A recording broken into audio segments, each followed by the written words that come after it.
Welcome to Mirage. This is Bryan Aiello. Today we're going to be speculating on speculative fiction with Brent Harris. We are going to be discussing an author by the name of Harry Turtledove. He is an alternative history spec writer. Absolutely. Where did you discover Harry Turtledove, or how did you discover him? I was pretty young. I was really into dinosaurs as a child, as most kids are, I would think. And obviously, dinosaurs are pretty fascinating. A lot of speculative works about dinosaurs and such. And one of I picked up a book that had a bunch of different short stories and essays in it, called the Ultimate Dinosaur. This is way back in the olden days. I think in the late '80s or early '90s. So you can see it, a while ago. And in the some of the stories, they have Paul Anderson, Sprague de Camp, Ray Bradbury, but one of the stories in it was The Green Buffalo by Harry Turtledove. And it just so happened to be that, I really liked the story. I connected with it, and then I went off to look for other books by Harry Turtledove, and it just kind of opened up this whole gateway, and it ended up being fairly transformative for my life. It kind of set me down a path that I'm still on. You wrote an alternate history book about George Washington. A time of need, and it's very much all of Harry Turtledove's fault. I blame him entirely. How so? I mean, what with his work did you find most comforting or most enjoyable? 'Cause Well, he's not alone in the alternative history genre. I don't want to leave anybody out, but there are a huge swath of phenomenal speculative and alternate history authors out there, and I've read quite a bit of them, quite a few of them, and they're all up there on my favorites list. But since Mr. Turtle wrote me into this whole writing thing, I kind of hold them up to a little bit higher. How do I want to say? Standard?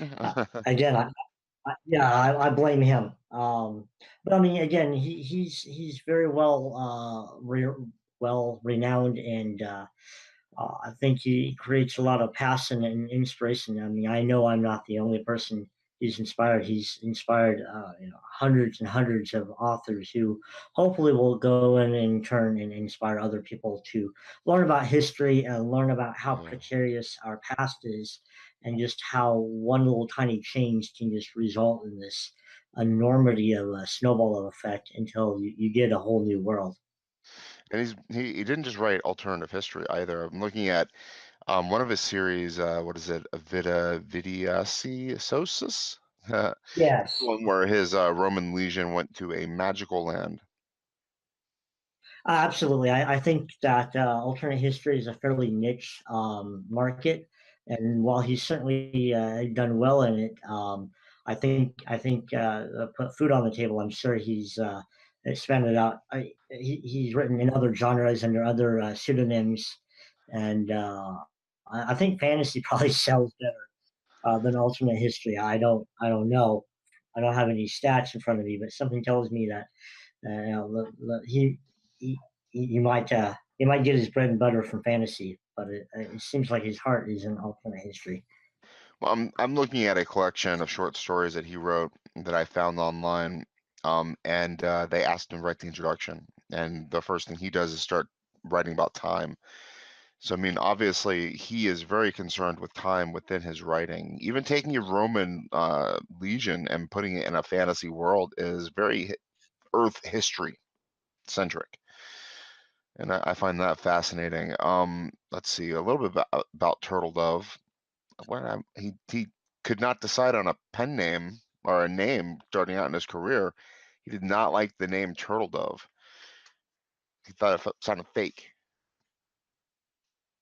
Yeah, I know he has a wide variety of pen names, and I don't even know if I could name them all.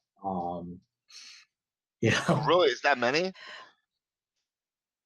well, it's just like every time he writes a new He genre does have a or lot. I didn't even realize that. It was one, two, three, four different names that he was writing under yes. that I see anyway right And here. then I think, and that's just what he advertises. Right? He's not We going to all tell you the know, one that yeah, we failed. all know what's that? He's not going to tell you the name that didn't publish. Exactly, exactly. If a book didn't sell very well, then I guess we'll never find out that he wrote it. Man, lost the annuals of history.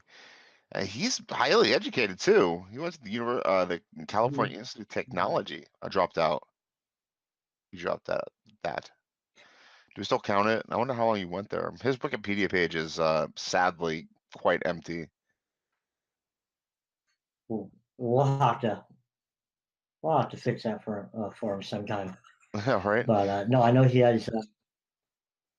He holds I know holds a PhD in history, but I'm at a loss to tell you what particular um, field of study, what specific field of study it's in. Would almost have to be. We'll see. Well, okay, Wikipedia actually does tell us he had a PhD in Byzantine history in 1977. I was going to say it would have to be almost Byzantine, but I didn't want to say it and then be completely wrong. So Um, you find yourself in the Byzantine history.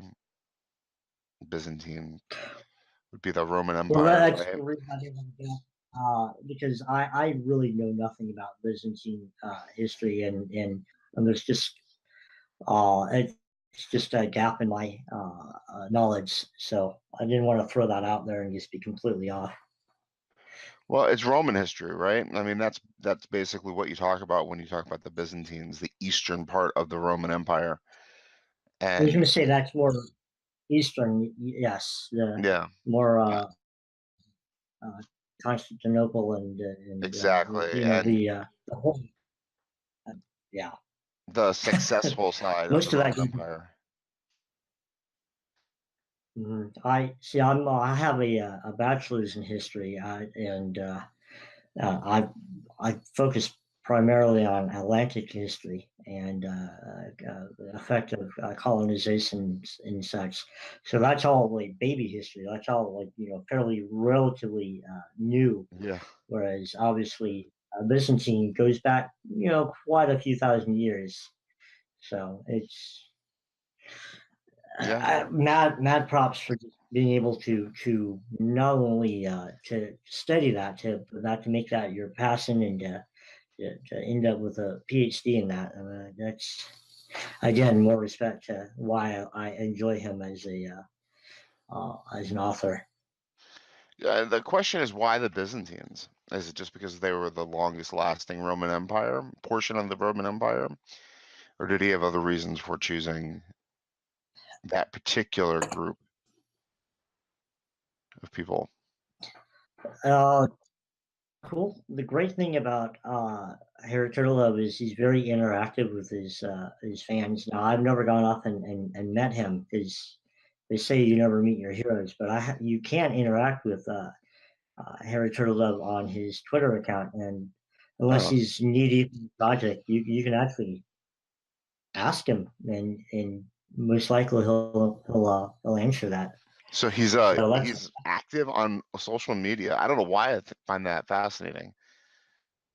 I found that fascinating too. I know he was on an old science fiction website that basically in the last couple of years got taken down. But I remember in the '90s going on the website and looking at the newest books and the newest things that he had coming out. And so I guess when that went down, became defunct, he moved over to Twitter. Nothing on Facebook as far as I know, at least not under any author account. But Uh, he's quite active in his Twitter account. I just wanted to see if he does a lot of media too, and it does not seem like he does, being on podcasts or video interviews or anything like No. that. No, it doesn't seem like he's out there. Um, some stuff recently, I guess he just did a book signing at Yeah, one of these days. UCLA. Yeah, one day you're like right next door to him right now. I know, I know, I know. You could probably go to Yeah, UCLA and like smell his old man funk in the bookstore. absolutely. Well, I'm a book sniffer. I like old paperbacks. I like sniffing them, and I like holding them in my hand. Not so much a Kindle guy. So You're not a Kindle guy? Yeah, yeah. I am. I am. I do all my books on the Kindle. I just read so much. I just love that I can have a whole library on there and it doesn't weigh anything, Oh yeah. right? I mean, I do have a Kindle, and I use it more out of necessity. But I like the feel and the weight and the smell of a book. What's your favorite Harry Turtledove novel? Well, um, he's written quite a few.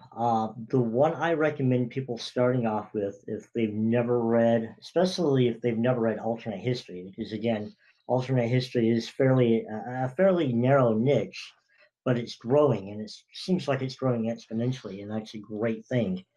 Yeah, it's one of those The it's one book of I those recommend, genres. They put history in the title of it, and I think it turns people off. You really have to love history and wonder and do one of those what ifs. What if such and such happened during that time frame, and be interested in the results of that. Their mechanics are amazing. absolutely. I mean, your podcast deals with a lot with speculative speculation, and that's all alternate history is. And sure, it has history in the name, and that may be a turnoff for some. But I'm happy to rebrand and call it Twistery. We can make a portmanteau of a twist on Oh, history. Twistery, Twistery is great. Um, yeah, I mean, trying to there's make it. just so much math involved. I mean, you take a guy like George Washington out of American history. What I think you did with your novel is you filled his spot with other people in history and kind of showed in a way that, you know, one person isn't going to stall the inevitability, Yeah, basically. yeah, it's not gonna. Yeah, I don't. I'm not a huge proponent of what's called the great man theory.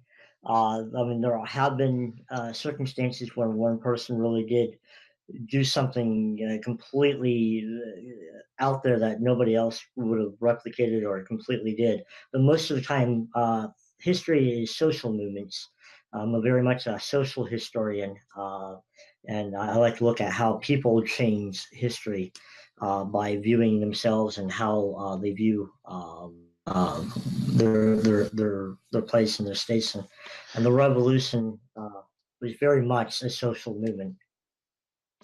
Yeah, I totally agree. It was a social movement. And, an example of that in modern times is the Occupy Wall Street movement did not have a leader and faltered and failed and weren't able to really fall Yes, behind a personality to make that kind of happen. And that might have been a different situation. At the end of the day, it was what? Horrible interactions with law enforcement and squatting in homes. That's what it ended up being. Unfortunate too. yeah. I mean, it was that was a very that was a grassroots movement that really kind of came out of nowhere and could have probably led to social change. It could have done something, but it's hard to get people out there. Yeah, it You is. I do mean, need a few words. they were talking about And to Washington, go ahead. oh, I was going to say, to Washington's credit with the revolution, he was a very good organizer of men, and he was able to get people to go out and do things. And so you're right, you do need good leadership. And I think you filled his spot in the Revolutionary War with good leadership. Like, didn't you have, my story, I have Henry Knox stepping in, but you have Yes, yeah, Benedict Arnold stepping in, I think. I have So, Benedict Arnold, and yours you have both of which are great choices. I think both of them would have filled the leadership role really well, and both would have led to drastically different outcomes for the war. and your book's a series, so you've only written about the very beginning part. Right now, you Correct. have more to come. I have more to come. I have been stalled by school, but I do hope to be able to get that out as soon as possible. So it's written, it's ready for the world. It's good stuff. Well, it's not. Yeah, it's still languishing on my hard drive until school stops being such a obstacle. I decided I like writing so much that instead of going and pursuing a master's degree in history, I chose to do a master's degree in creative writing. Ah, Um, good for you. so Because the history is never going to change, but the art of making it interesting is going to be the most complicated part, I think. And that's a great yes, choice. and I feel like I would. Yeah, I would like to be able to share my writing with the world, and I wanted to improve and be the best writer I can be. So I every mean, little bit what's helps. going back to Turtledove? I mean, what you and he kind of did similar to each other is you've picked a. I mean, he's writing about Romans and a fantasy land, but automatically you tell me that you're taking a Roman legion and transporting it anywhere, and I'm completely interested. There was a guy not too long ago who wrote a short story, posted it on the internet, and it went viral. You know, it was about a Roman legion getting. Uh, no, I'm sorry. It was about a Marine unit getting unstuck in time and ending up in ancient Rome. It's a Wow. fascinating idea, right? To think, can what would happen with a Marine unit if they had like no backup, you know, no artillery, no helicopters, and they were stuck in Roman times? Boom, there you go. And that's the type of a scenario that people are like me and you and that author obviously are like, okay, let's do it. How are we going to figure it out? And there are so many little issues that go along with it. I mean, so I mean, going back to Turtledove, and your favorite author, favorite novel, did you come up with a title? Oh yes, the one I always recommend people start with is a novel called "Ruled Britannia," and it's basically what if the Spanish Armada had actually landed in England and invaded and taken over, and then later you have Shakespeare as a political propagandist. Maybe not necessarily wanting to be a political propagandist, but being kind of forced into that role. So Oh it's man, a I gotta wonderful read this book. book. I gotta read this Oh, right now. This sounds amazing. Uh, That it's sounds so good. it's one of his best in terms of critically acclaimed. I know it won the Sidewise Award, which is one of the awards I was a finalist for with one of my short stories in the short form. But Uh, basically, what I'm trying to say is that it's fairly universally acclaimed. It's a great dropping off point into Harry Turtledove's massive creativity. Hey, he's old now, 2002, when he wrote this book. This is deep into his career. I mean, Turtledove Yes. was a contemporary of Asimov, right? I mean, they wrote at the same time, if I'm not mistaken. Um, no, not. No, I'm wrong. He's too young. He was born in 49, so what would Yeah. that? Yeah. Well, Well, yeah, the collection I downloaded was him, and he was with Arthur C. Clarke, which I guess confused me a little bit. There's a bunch of big names in there. yeah, and I know. Yeah, no, I think Asimov and such belong to more of the Sprague de Camp and Philip K. Dick, that generation. Philip K. Dick, okay, that's Heinlein. who was in that collection. The next wave of It's greats, like I basically. feel like well, I was going to say the book that and I blame Harry Turtledove for me getting into alternate history and me having a passion for writing and such. The same could be said for him with Sprague de Camp. As apparently the book Lest Darkness Fall really inspired a young Harry Turtledove and made him pick up the pen and start crafting his own stories. So in a way, the people who are writing alternate histories were all literary grandchildren of Sprague de Camp. No, it's very true. And Spring the Camp was actually in the collection that I found before we got on this podcast together. Um, him and Arthur C. Clarke and Turtledove wrote the intro. I don't think he had a story in the anthology, but there was a lot of great names. It's like, oh, I gotta check this out. Um, so I guess I just learned a lesson. It's Sprang de Camp. Is that how you say his name? Uh, no, how would you pronounce it? The problem is if I don't hear a word pronounced, I just pronounce it in my own Well, you did mind. better than me because I just assumed it was French and gave up immediately. Well, it's all, yeah, I'm I mean, sure I it needed is you to French. say de camp for me to see, oh, it actually does have de camp in it. And then Yes. spring makes sense, except there's no N. Sprague, that's Sprague, Sprig. Sprague,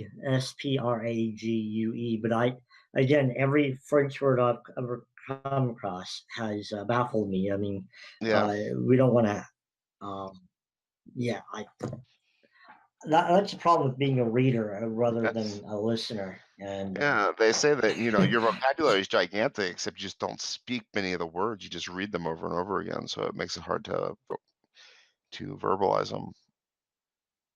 I've It's always had intimidating when that you problem. reach one of those words that you've never said out loud.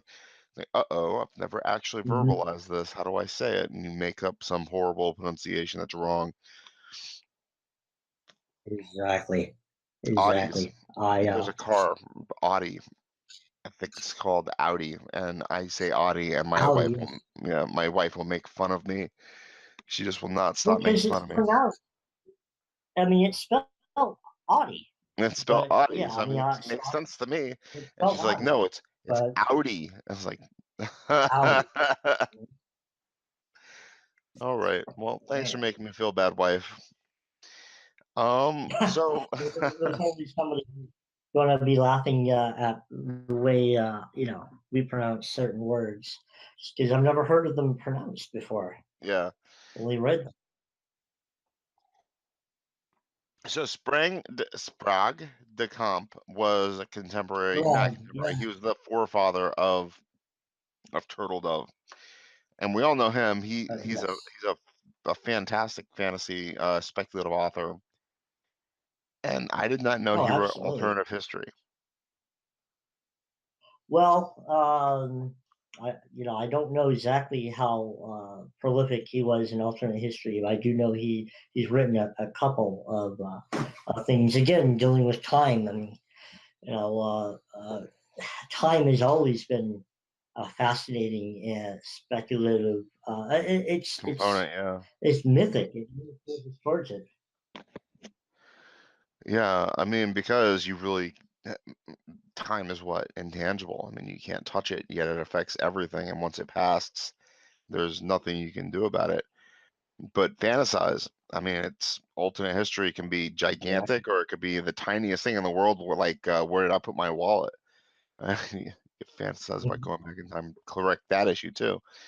Um, Yeah, misplace your wallet. You're 20 seconds late. You miss a red light that you would have hit green, and you avoid an accident, or you're in an accident that you wouldn't have otherwise been in. I mean, small things butterfly to huge outcomes. so I mean, what draw you to it? I mean, I know this author, but what in your mind was one of the reasons that you were so drawn to this genre of alternate history? Well, obviously, I was reading a lot of books about dinosaurs, and imagining them being alive and being with us. And of course, I was a kid before Jurassic Park was out, and that movie had a lot to do with. Um, I mean, let me back up a moment. Let me just say that before Jurassic Park, the best thing you could do is maybe just see them in a museum or maybe one of the PBS or BBC documentaries, or maybe just a drawing or something. Nobody had ever made it pop out on a screen before, fully realized. I know King Kong and such, but I mean talking about really believing it. Yeah, So I mean, they're I pretty was always substantial. I remember that movie too, coming out, yeah. being mind-blowingly well put. I mean, you look at it now, it kind of dates, kind of, but not enough. You know what I mean? When they see those dinosaurs for the first time, and you as an audience member see those dinosaurs for the first time, it is actually very stunning. Yeah, I Yeah. dare anybody who's seen Jurassic Park to think of a T Rex and not envision the T Rex from Jurassic Park. Um, with that said, of course, we already know that it's out of date. I mean, whenever I write about the T Rex now, it's covered in feathers. It looks a little bit, in my mind, it looks more like a vulture than it does a giant lizard. But I mean, it's been 20 something years.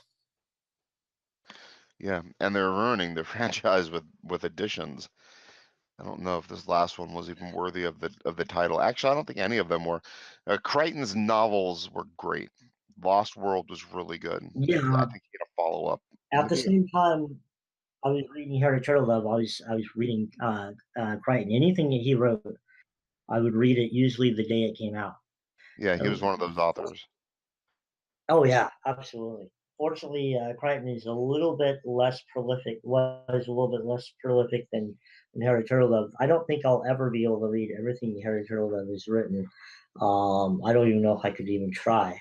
But and then you throw in somebody like the wonderful S.M. Sterling, and you'd be piled in books so deep you drown in them. But I think that's also wonderful too. It's interesting to compare Turtledove to Crichton. So I think Crichton had actually made it, right? He was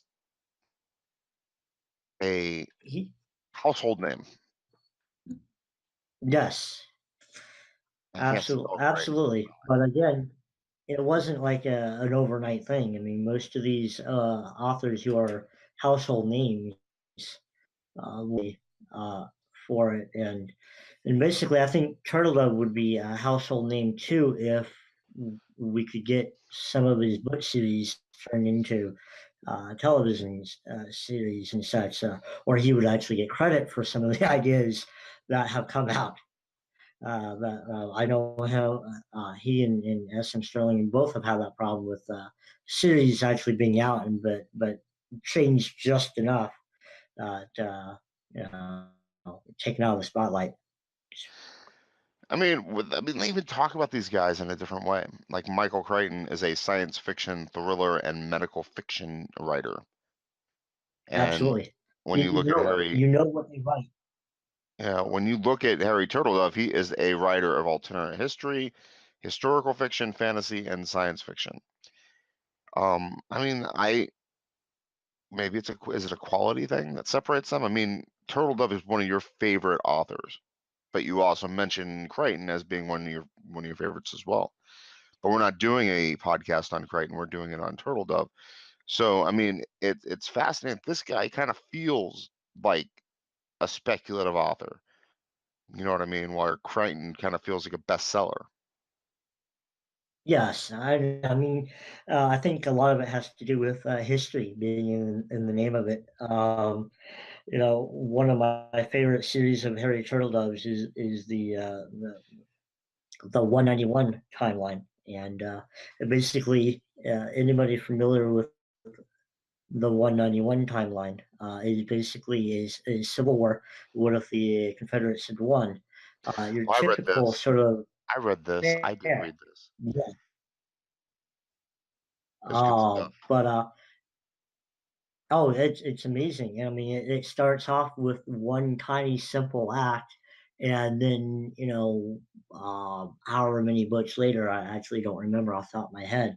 I think maybe 13. You're in the mid 20th century, and I mean completely. I mean it's rewritten history, literally from the Civil War to 100, a little under 100 years later, completely rewritten history. And So that's what it's a amazes little me the bit most. more. It amazes me Whereas, the. Go ahead. sorry. Oh, whereas Crichton is basically like, a couple of hours and you're done. The Harry Turtledove is so much more immersive and in the world that he creates. Do you think that's why it's not compelling for a mass media market? That it's just too deep, too esoteric, Well, too I intelligent? uh, again, well, I've wondered this from my own book and my own writings. What tends to be sell well for me, or shorter works that are a little bit more breezy, a little bit more faster paced.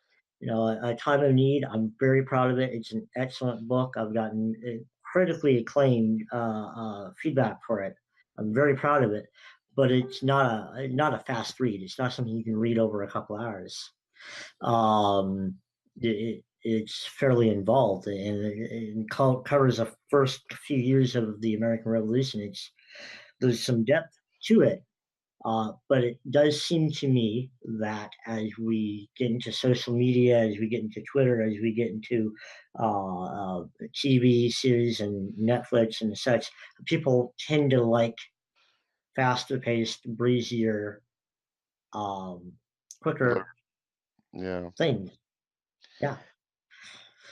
and that's what it is. Crichton can write And you a nice, airy, breezy story that you can sink your teeth into, and it's basically like fluff, right? I mean, it just disappears in your mouth, and you want another one immediately after finishing it. it's cotton candy. Yeah. I mean, it's Yeah, good.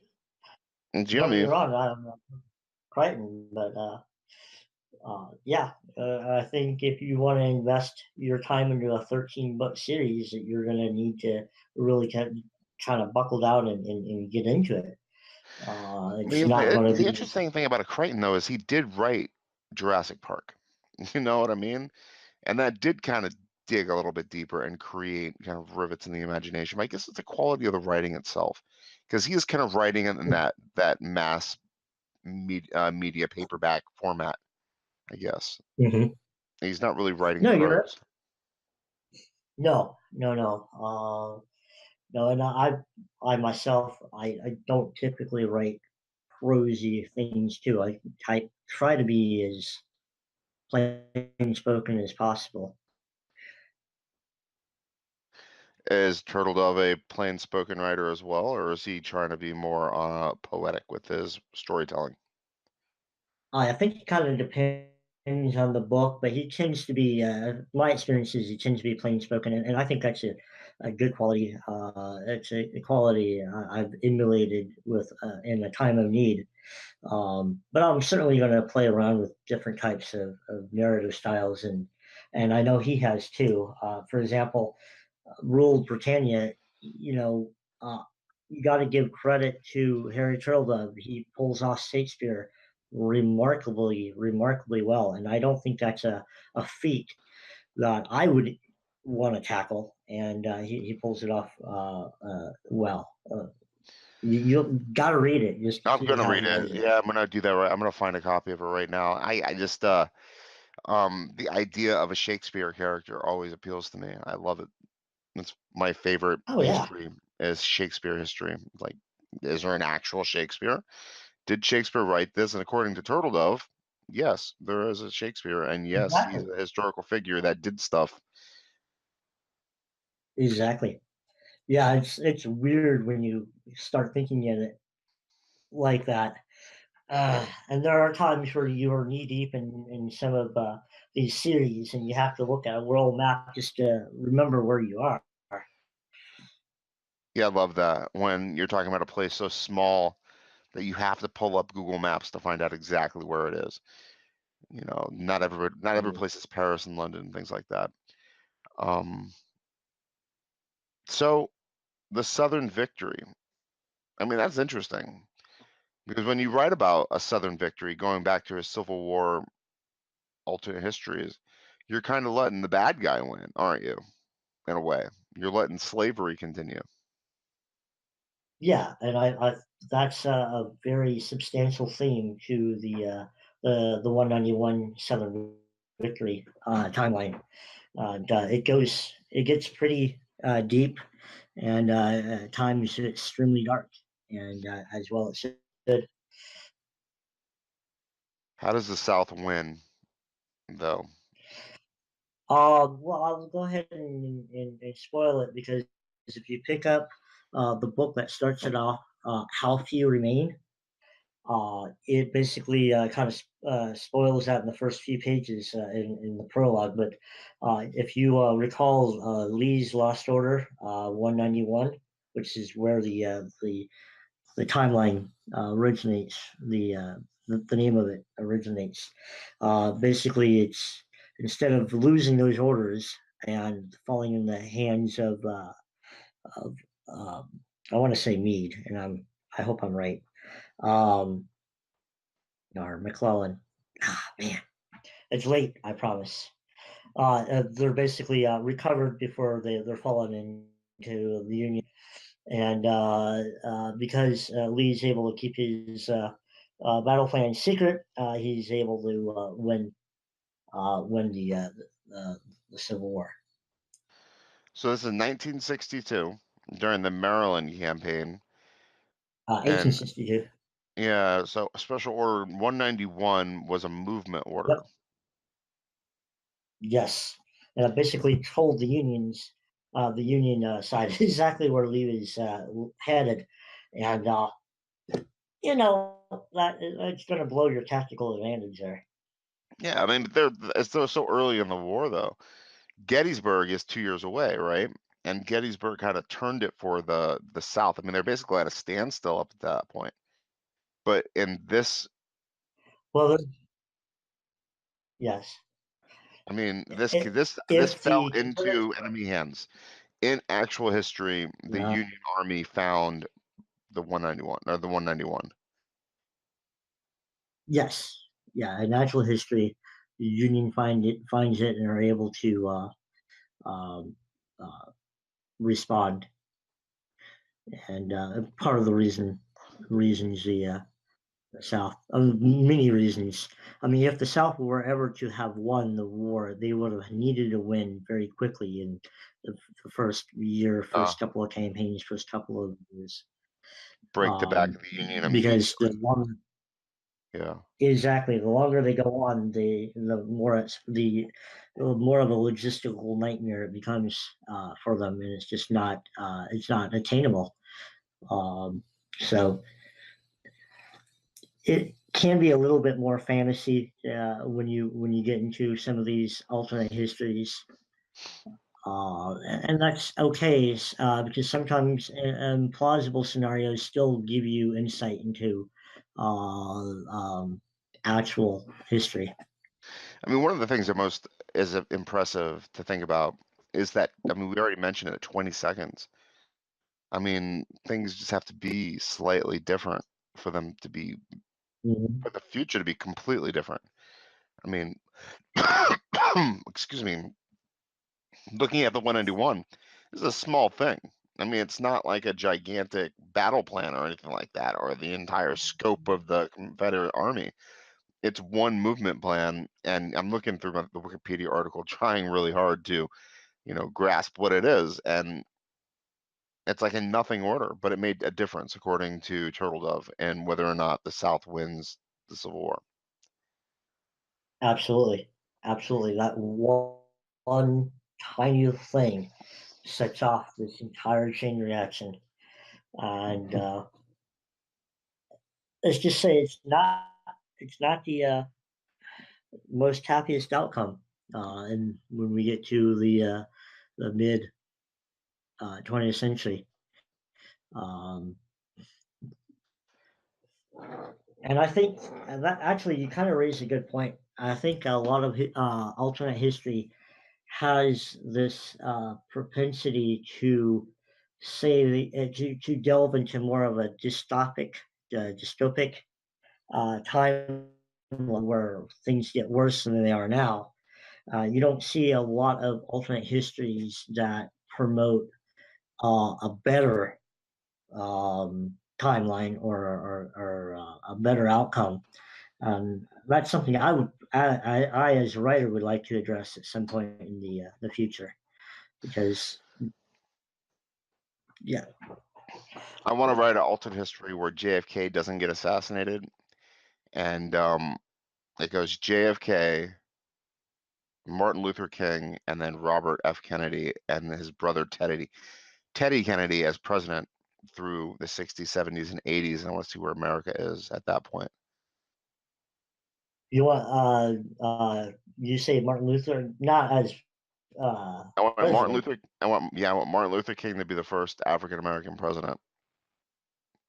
That would be that would be. I mean, I would love that. I think that's fantastic.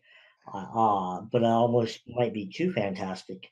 But then again, history is stranger than fiction. Right? I mean, let's say like 68, 69 when he died, 68, right? Um, Hmm. wouldn't have been Lyndon Johnson if John F. Kennedy lived, because John F. Kennedy and Lyndon Johnson hated each other, right? Robert Kennedy wanted to be president in 69. So maybe Robert Kennedy does become president in 69, and then in 76 or 77 it becomes um, Martin Luther King. I don't know. He was very compelling. Right. He's compelling in history, right? People Oh yeah, appreciate his message. You have like a absolutely. I mere don't know what to do at the time, but absolutely. I mean, at the time. he's You don't think that? I mean, no, I obviously don't. you had a big schism for white versus Yeah, black, but he did yeah, kind of cross that though in a time where nobody was crossing that unless you were an entertainer. absolutely, absolutely. I mean, you're absolutely right about that. But I would for that. I mean, I'm just thinking about the controversy in Star Trek, and that The was kiss. uh, yeah.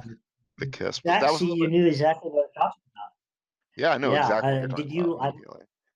Exactly. Did you know that most NBC affiliates in the South did not even air that episode? That's crazy. It was just It was such a. I mean, controversial.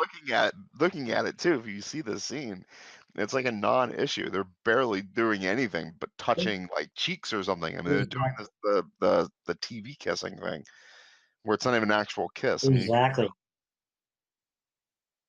yeah, the Just the country was idea of incredibly it was racist. Incredibly racist. yeah. But the thing was, though, during the 60s, I mean, it's so interesting how things kind of they stack up. I mean, in the 60s and the 70s, you had people leaving the South, though, and moving north, filling in Harlem and things like that. I mean, the great northern migration or whatever they call it, the communities that kind of, emptied out. Yeah. I don't know. I mean, it'd just be interesting. I don't know what John F. Kennedy could have done if he'd lived, because history is kind of showing him as being kind of a, you know, just a rich boy politician who had really no idea what he was doing and was floundering. Not even a Well, surety that he was going to win the election. I have to plug in um, Timeless for just a moment, just because I'm such a fan of the TV show, NBC's Timeless, Sundays at 10 o'clock on the West Coast here. Uh huh. Um, JFK will be a young JFK will be featured in this next episode coming up this weekend. So if you want to write about a story about where JFK lives, you gotta see what the writers of Timeless have in store for him. Is It's is this I alternative history? Are they going back in and changing it stuff is like Quantum Leap?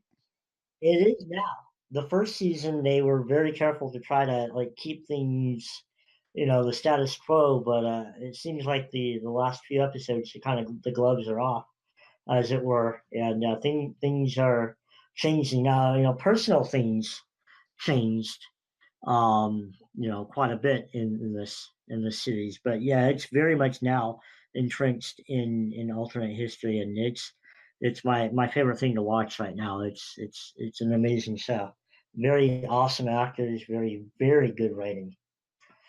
91% on Rotten Tomatoes. I've never even heard of it. I'm gonna have to check it out also. That's like 3 things I've gotten from this podcast I need to read. 2 of them are Turtledoves, which makes total sense, but Timeless makes no sense because it's a TV show on NBC. Um, Yeah. it's Well, interesting because that you do that have. Do you remember there used to be are you familiar with RoboCop? Peter Weller, the guy who yes. played, yeah, he was in a space science fiction shuttle thing during the 2000s.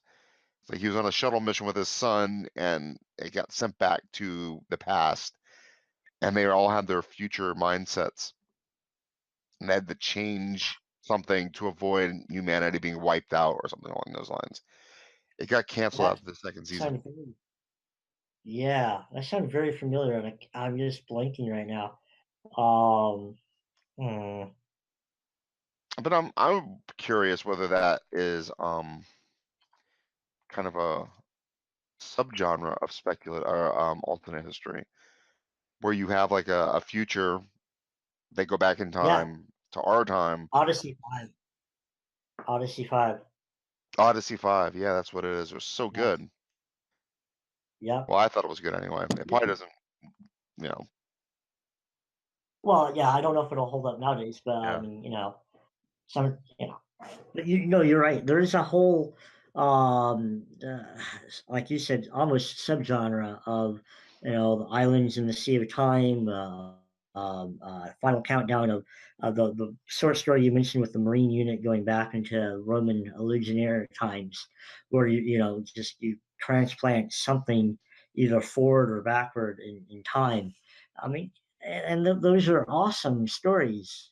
Um, uh, and I definitely think that uh, they have the appeal because we're fascinated with how linear time is and how inescapable that process is. No matter what we do, time is just going to keep moving forward. I mean, it's kind of like a symptom of chaos theory, isn't it? You drop the pebble into the water, and the ripples kind of ripple out and cause, and there's effect, and you actually change the dynamic of wherever the rock was thrown into just by that one single action. Yes. And you Yeah. take the Marine unit and you throw them back into ancient Rome or something, and then it's like, oh, well, this is neat. Let's press play and see how messed up things get. I think Exactly. honestly, though, if you do Uh, something like that, disease is going to kill everybody in the ancient world, like immediately. Like the well, entire see, world is going to get that's sick. the big thing that a lot of people don't talk about in speculative fiction is whenever you move forward or backward in time quite a bit, you're going to have huge epidemiological issues with the disease. You're either going to wipe yourselves out or you're going to wipe out everybody else back there. I had one of my very first short stories that I wrote many years ago that will never see the light of day because it was just me throwing words upon a page. It was about some guy traveling to the past and starting the one of the plagues, one of the black plagues or one of the big ones. Um, but yeah, you're absolutely right. The cause and effect. And I guess if you're Mhm. writing an alternate history, though, you don't really have to worry about future meddling, but you do have to worry about where the people in history are being pushed. I think that's what's so Yeah. fascinating about it. It's a great genre. It's too bad it's not more popular. Well, it is growing, and I mean, I also think you have to kind of umbrella some of the other science fiction speculative authors into it. I mean, Ray Bradbury set a lot of the ground rules in alternate history when we talked about Sound of Thunder. Uh, Again, alternate history with the big old dinosaur in it, where that's where you get the whole idea of the butterfly effect from something small like stomping on a butterfly is going to have profound effect That was on the Bradbury? future. That was Bradbury. Okay, well that makes sense because that is prevalent, isn't it? That people talk about that all the time.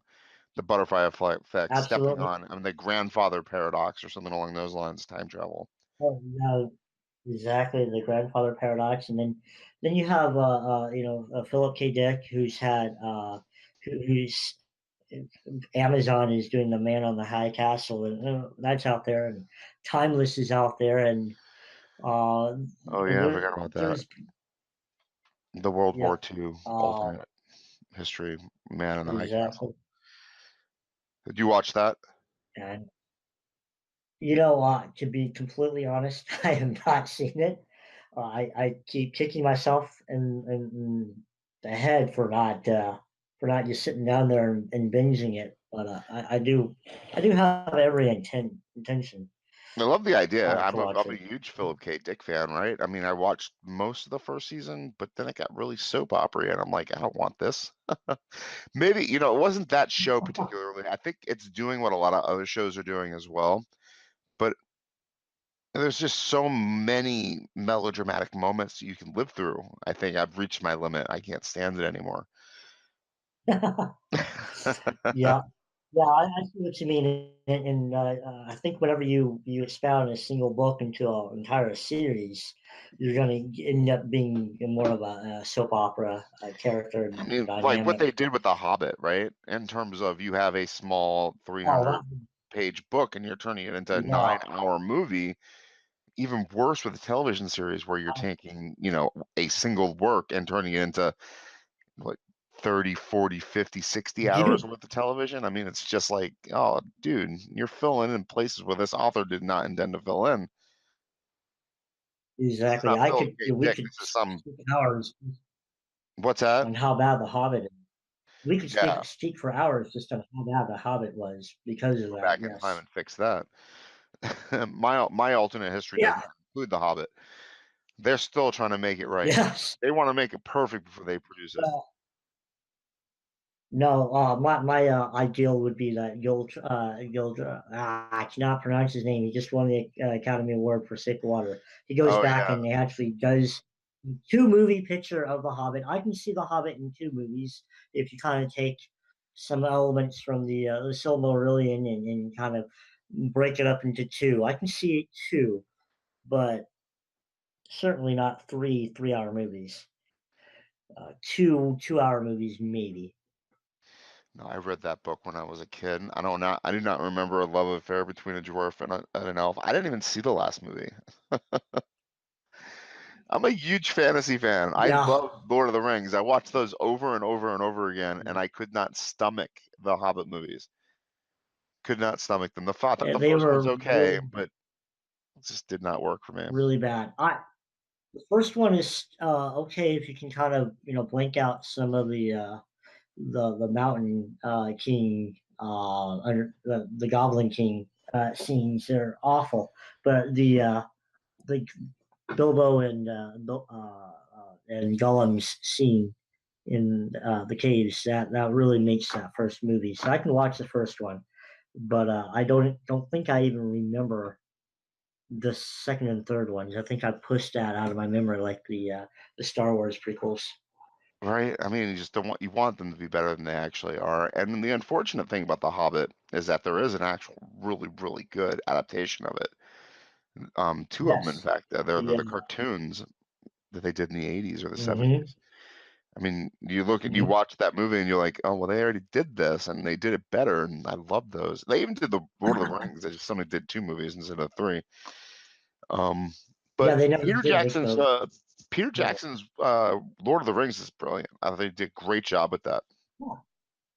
Oh yeah, yeah. You can really tell the passion and the painstaking detail, and everybody was just 100% on board with Lord of the Rings. And then you get down to the Hobbit, and nobody wanted to do it, and they're just so tired and Yeah. worn out, and they just wanted it done. And they get And that horse, they're still beating it though too, and they just want to beat the horse until it's like jelly or something. That the Similarian is coming out on Stars or something like that. They're doing a series of it. I believe believe, unless we're talking about two different things, Amazon bought the rights Yeah, to a Amazon. to As I said, produce. Stars, I realized it was Amazon. So yeah, it's Amazon. Yeah, but it will be. It can be anything. They haven't even, as far as I know, and maybe my information is out of date. But as far as I know, they don't even have a story yet, and it just seems to be absolutely bonkers to completely spend all that money and not even know what you're going to write about. Right. I guess you're rich. It's Amazon. He's sending rockets into Well, space. yeah, He can make a they want some of award-winning that TV HBO show. and Game of Thrones dollars, but uh, That's people, the I funny don't think thing. people realize how much work went into the Game of Thrones. I mean, I think the first Game of Thrones book came out in the '90s. That's when I at least remember reading it. George R. R. Martin's been writing and writing for TV and producing and not producing, but he's he's he, he's been doing this for a long, long, long time. Yeah, and I don't think he cares anymore. He knows how his story Well, ends. yeah, I mean, man, everybody has their opinion on that, and that's fine. I mean, it's his world; he can do with it what he would like to do, Are you and I think we're disappointed going to that get the some sort of closure. what? I think we're going to get some sort of closure with it with the TV series, and Definitely. if somebody else steps in and writes it like Robert Jordan type of thing, then that's fine. If you want to pass, he wants to pass the torch. So I think more power to him. I did not hear that he was passing the torch. No, no, no, no. I'm sorry. If he decides to, it's his prerogative. He can do that. Not that he's He's an going to. interesting guy, right? I mean, we has two more books promised. One might be coming out this year, maybe. I'm not even sure. We've got the finale coming up next year, right? For the Yeah, television series, which yeah. I think is really good. I mean, it's There's decent. there's so much more to George R. R. Martin than just Game of Thrones. He's a Hugo and Nebula Award winner. He's written for TV. He's also an alternate history author with the I wanted to Wild ask. Cards saga. Wild cards, okay. Yes. Yeah, you got to check it out. Wild Cards is phenomenal. It's an anthology series. He edits and he contributes short stories. But he also had a television pitch for a show called Doorways, which would have been purely speculative fiction, in the vein of Sliders before Sliders came out. That would have been just absolutely phenomenal.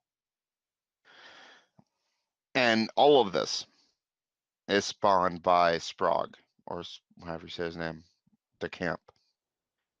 Well, actually, um, George R. R. Martin credits Highland quite a bit for his penmanship for his writing. Who? Um, Highland, Oh, I Highland. may Oh, be pronouncing. Yeah, yeah. So that's his literary uh, father, I guess you would say, Highland's more or at least science one. fiction, though, isn't he? He He's is, but I more mean, fantasy. if you look at a lot of Martin's early works, they were science fiction in nature. A lot of them were history, hybrids with science fiction. I mean, he was all over the place. He's done quite a bit. Yeah, it's sort of a pet peeve when we talk about not you, but when people talk about George R. R. Martin and they stick to just Game of Thrones. I mean, that's Well, I know he's at the tail end of again, his career. I mean, he's not probably going to be writing much longer you know, going forward. I mean, how old is no, he? He's in his 70s, right? No, he's 69. I probably just wants to enjoy his success. I would think, Well, as a but if writer, you look I at wonder honestly if you do receive some kind of success, do you get satisfied? You don't want to tell any more stories? Because I mean, honestly, I think as somebody who's written a novel like you have and whatnot, you have that constant itch to continue finishing your projects. which you probably have hundreds of just waiting for your attention. I imagine he's probably going to die at his computer or typewriter just pounding away and, collapses. Oh, I think we all have the passion for writing, and I hope I'm writing right up until the it's time for me to pass the ferry, Yeah. uh, take a ride on the ferry. But I did want to bring up one point. I mean, you're talking about history and speculation and such. Um, the Game of Thrones, Song of Ice and Fire, really is a retelling of the War of the Roses. It is historical in nature. Yeah, it's So true. even something like that is based in history. Very true. I mean, I constantly go to history to answer questions that I'm looking for answers for. What should I have my guy wear? Well, let's go look in ancient armor. Or if I want Yeah. a battle scene, what was a battle that would work in this case? It's on a hill, there's a river. Let's fit something historic here and kind of, I mean, history is a brilliant place to mine for speculative fiction.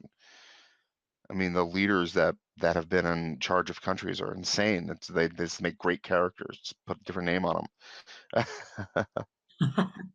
Yeah, no, you're absolutely right. I mean, you've kind of done a similar thing with George Washington, which I find amazing. I need to read your book. It's on my list. It's on my list. I need to get it because it Well, sounds so fascinating. I've seen, and since we've talked, I mean, we're getting to the hour mark, so I mean, I'll let you go and let you enjoy the rest of your evening, and I'll try to get some writing done this morning. But hey, yeah, right. um, dude, what was I gonna say? there's something about you've seen. Uh, I don't know if you're going to mention something that you saw from a time of need or something. Maybe something else. Uh, Um, we can. Oh man, it's gone. I unfortunately, it was probably the best. It was gonna be the best comment of this podcast, and I messed it up. Now the podcast is No, no, ruined. no, no, absolutely not. What did you We what did your what's your plans with your novel going forward or your book series? What can we expect from you? Oh, well, I think that when we come back to the second book in the Dark Eagle series, as my publisher is trying to to shape it, um, that we're going to see hopefully a little bit more of a breezy writing style to it. I would like for people to be able to read the book in just maybe a sitting or two rather than a week or so. Um, and I think you're going to see a little bit more of the minor characters teased out in the forefront. And I think people are really going to kind of enjoy this new take on America and maybe be either excited about learning about the actual Revolutionary War or be a little bit scared about how it could have easily happened this way. Do you Because find, as somebody who writes in the alternate history genre, that people are coming to learn about history, or people are already interested in history? you get a good mixture of both. I think that you're going to find people who are very, very precise and particular about history, and they're going to open up a book like A Time of Need, or maybe even something Harry Turtledove has written. I know a lot. I know he took a lot of criticism in his Hot War series about North Korea going hot, about some of the facts or certain tiny particulars being a little bit off or not making total sense. So I think you get the precise historian who goes through and says this isn't right and that's not right. That does not But sound enjoyable to me, honestly. I mean, if I loved history that no, much, then I'm going to pick up a piece of speculative fiction and read it through to get mad. I mean, that's not relaxing at all. yeah, I mean, I Yeah, like no, the I'm not. idea of things changing because I don't know shit. I don't know any of the actual details of history. I don't think. I mean, I'm a big history buff, and I know that. Mhm. And if you're looking at history, you're looking at moments, and the moments are built on moments. You can't know them all. Yes, I mean, it's so easy to just make things up because you're just not going to get it all. You're not going to spend countless years doing research, which is what a historian actually does. Countless years of research to write e- books. exactly, absolutely. And I mean, I did a couple of years of research for my book. By the time I started the research to the time it got published, that was a 4 year long process. So I mean, it wasn't just I'm just going to crank this out over a few weeks and try to sell it. Um, it's involved, but Your I'm math has not to make sense. writing to. Yes, exactly. Yeah, yeah, and it's gotta connect with the readers too. So I mean, it can't just be all world building. That would be incredibly boring, Yeah. unless it's not. I The can only think of a person that couple of appreciates alternatives. But, the only people that appreciate world building are the world builders themselves. The author just not the yeah, author, the reader just wants that stuff to work in the background, to be colorful yeah, and they don't care about your world at all as long as it's unobtrusive. Obtrusive. Well, I Yeah. will give a quick shout out to Sibel's For Want of an L, which is basically like reading a history book. I mean, it is purely world building, but it's one of the exceptions that kind of prove the rule. So yeah, you don't want to do that. You still have to make your story very much character based, and I think Harry Turtledove is amazing at creating characters that we want to know what happens next. We want to keep flipping the page. You see how this person is going to be either impacted by history or is going to impact history themselves. I was just thinking how urban fantasy will take place in a world that seems very familiar to you. And that's one of the draws to it. You know what I mean? You take a scenario or a setting like New York City, and you throw your fantasy elements into it, and people are like, okay, well, I understand where I'm coming from, and I enjoy the thrills that you're throwing at me on top of it. And I imagine alternative history kind of does the same thing. With the book that I'll be reading from Turtledove with William Shakespeare as a character, he's going to settle me into a place where I think I'm familiar with, and the tropes are going to be there, Exactly. right? I mean, your Revolutionary Exactly. War Oh yeah. is the Revolutionary War. Exactly. It's grounded in reality, and it has to be that way. Otherwise, you just can't relate to it. Wow, this has been a fantastic discussion. Do you think we've left anything out about Mr. Turtledove that we should mention before signing off? He's still alive. That's one thing. He's out there, and you say he's Follow, receptive to communicating on Twitter, yes, and I would love to yes. get him on Follow the him podcast. on Twitter. That would be such a cool conversation. Oh, that would be amazing. That would be. I'd be up there front and center listening to that. And one of these days, I will track him down at a book signing. It's almost like at this point in time, I've avoided it for so long. It would be yeah, I'm apprehensive about it because you never meet your heroes, and I'm just kind of afraid I'd meet them and be like, he doesn't like me, and then I'll just go cry in the corner and never come out. Well, So I would imagine that he probably has a lot more to do than worry about. And what I mean, you know what I mean? It's not. I met yeah, God, what was his name? Gandalf no, I once. know. You know what I mean? I did not want to take a picture. My wife did, and I'm like, I'm just looking at him, going, it's so cool that I'm standing like 2 feet away from you after he was doing, Yeah. waiting for Godot in the city or something. And beyond that, I was just thrilled to have shared some oxygen with the guy. Oh wow. But I mean, as No, far as I Turtledove is see it. concerned, he says all his important stuff in all of his books, doesn't he? Oh, absolutely.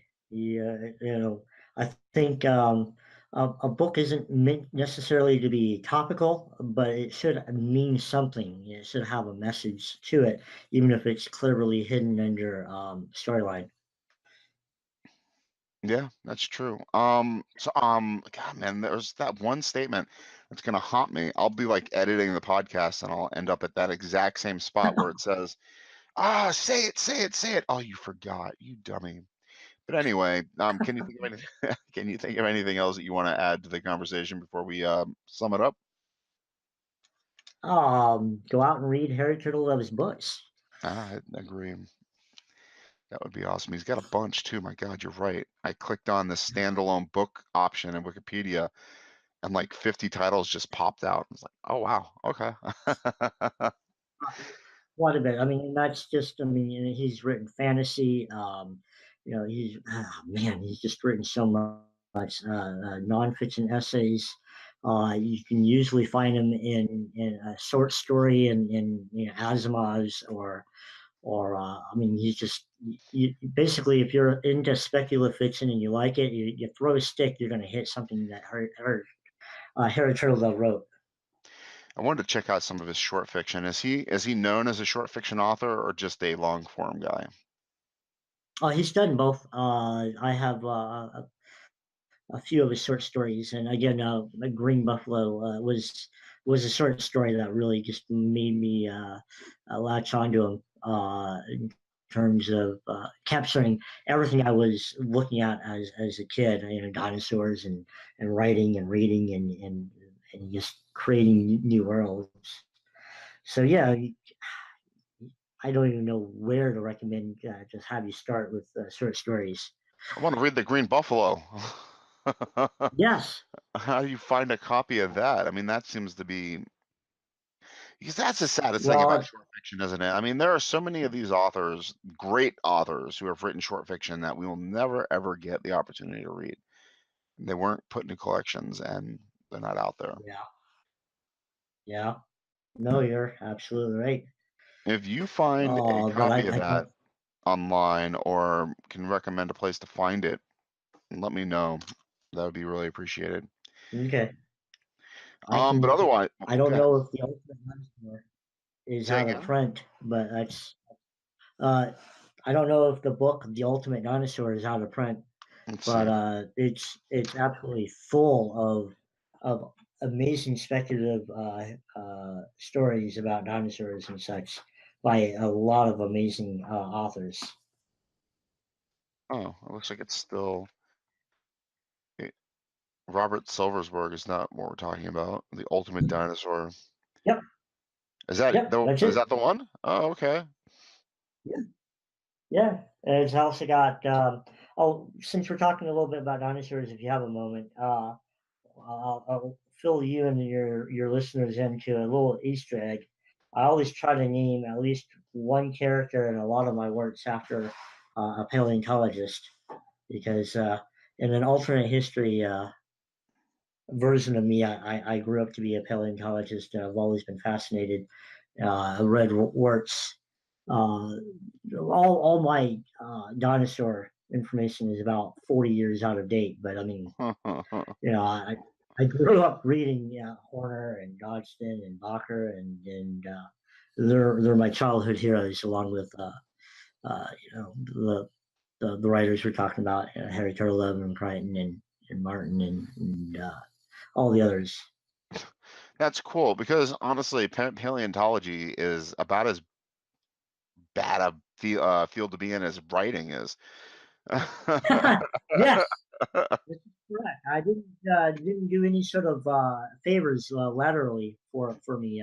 Yeah, you didn't That save was one of yourself any the aggravation with your choices to be a fiction no, author. Oh man, no, and now you don't have anything to no. actually do. You can't go out to a field someplace in Colorado and dig up some skulls either.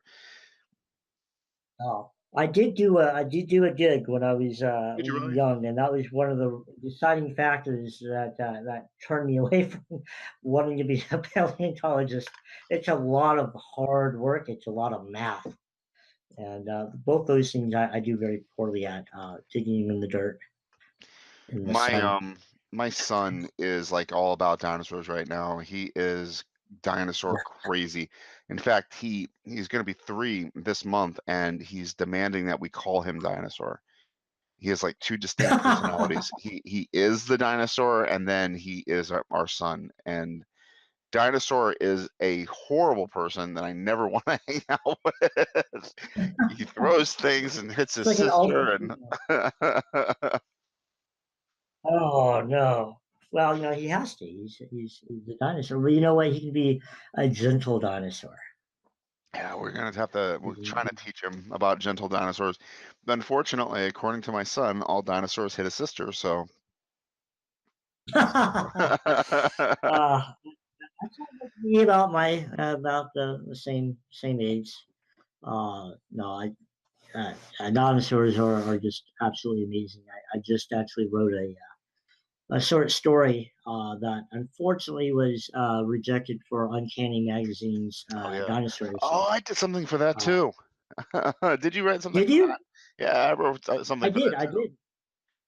I did Did not you get get in? accepted. No, I did not get accepted. There were Oh, two spots, and there are oh, hundreds of famous people out there probably writing dinosaur stories too desperate for taking I one. know. I know. But There was only yeah, two unsolicited spots, and I think there's something like 300 submissions for it. But yeah, I got my rejection letter, and I was kind of sad about it. But I mean, I knew the odds were pretty high going in. I'd love to read your dinosaur story. Mine is on Reddit right now, or it was on Reddit last month. Oh, I submitted it for oh, the challenge. shoot me over a link. I'd love to take a look. I'm definitely obviously, yeah, I've written about dinosaurs in the past, and I'll continue to do that in the future. It's amazing how they kind of crop up. Yeah, this is the second time, and time travel and dinosaurs kind of go hand in hand, don't they? It kind of They do. works. Yeah, It it's amazing. does. It does. I mean, this guy, we So, barely cracked the surface on Turtledove, I feel like. There's not a lot of information out about him, but I mean, just talking about the work that he has produced makes me want to read him. I mean, the concepts are incredibly fascinating, which speaks very highly of him. And oh he's yeah. got more coming out. I don't think he's done at 69 or No, no. however old he is. That's how old Crichton was when he died, 69 years old. Yeah. I mean, Yeah. if Well, you're going to look at it a tells you. picture, if you're going to look at a picture and compare Michael Crichton and Harry Turtledove, and you have to pick the one that's going to die first. I mean, you pick Harry Turtledove every single time. Well, Michael Crichton writing looked is like a never really freaking been healthy. marathon runner. What? Yeah. Yeah. No, but writing is just not healthy, as many writers can attest. It's not good to sit down at a computer screen, umpteen hours a day. Your body just doesn't like that. So, Yeah. any writers out there, get up, walk around, do some exercise, walk, ride on a treadmill, do something, keep moving. No, it's very true. It is very unhealthy. I did have somebody tell me once that if you want to be a successful author, stay healthy. Because there's been nothing short. I mean, dead authors aren't really out there signing too many books. No, no, absolutely not. All right, man. Uh, This was fantastic. I'm so happy that I woke up at 1:30 in the morning to talk to you. oh, well, thank you. Thank you for having me. It's always a pleasure. I hope we get to do another one of these. Oh yeah, And, 100%.